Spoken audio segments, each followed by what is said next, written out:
Hey everyone, thanks again for helping me complete another successful project. Now when you get your XS, you're going to get a bag of hardware, a bag of parts, and some instructions.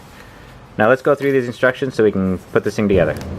So there are a lot of small parts here. When you put this together, I'd recommend that you do it in a place where if you drop a part, it's easy to find. And you could also use something like a gallon Ziploc bag and assemble it inside of there in case you have any pieces go flying while you're putting them together. But to start, we're going to install a single pin as shown. I have the pointed part pointed towards me. Put a pin through the middle. There you go. Step 2, stack a second hammer so it faces the opposite direction. There. Stack the third hammer so it matches the first. And that's that. Now on to step 4.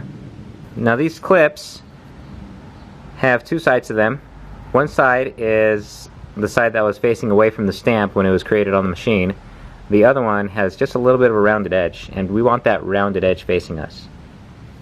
So we're going to place it onto the pin and use a pair of pliers to squeeze it on. Now make sure you're pushing down a little bit so that you don't slip off and make this thing go flying. There we go. We have to make sure we're completely seated. If you look close enough, there's that middle part of the E-clip. That also has to go underneath inside that groove. So make sure that that thing is slipped in. You may have to adjust it just slightly. There we go. And that's completely installed. Alright, install 2 more pins. Add the linkages so they interlock with the hammers. Repeat step 4. We're going to take one linkage, put it in. There we go. Take a pin.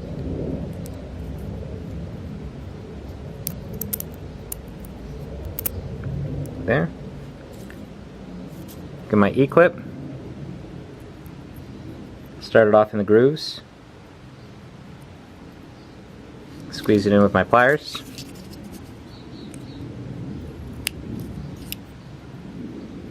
Make sure that it's fully seated. There we go.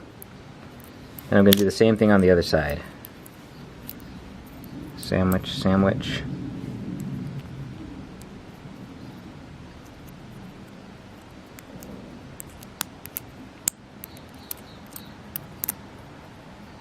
And place the E-clip.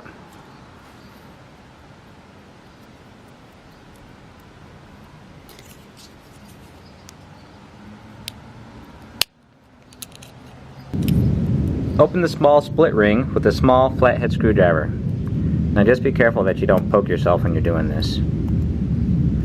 There we go. I'm going to place the split ring and I'm just going to twist the screwdriver just a little bit so it pops on there.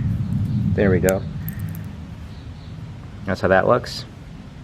Rotate the split ring 90 degrees so the wire passes through the hole. You saw that action right there? Thread the split ring through each hole. Okay. There's one. There's 2. Okay, so now we have all 3 parts encircled with the split ring. And before you rotate it close, you want to add the swivel.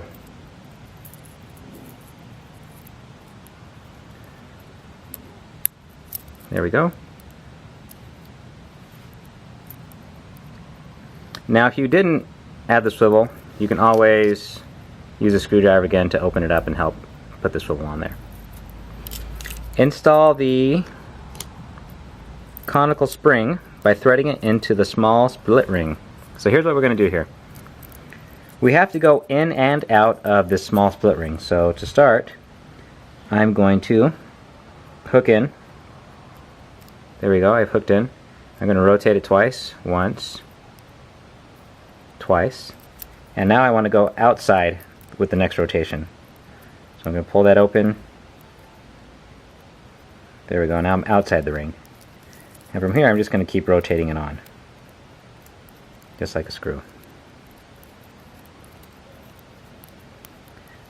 Now this spring is a precise fit for the small split ring, so you're going to have to collapse the spring a little bit to continue rotating it.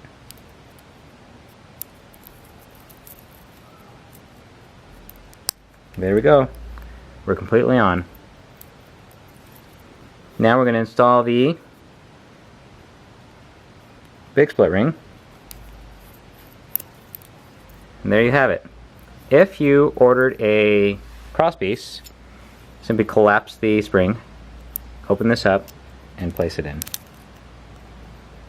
There you go.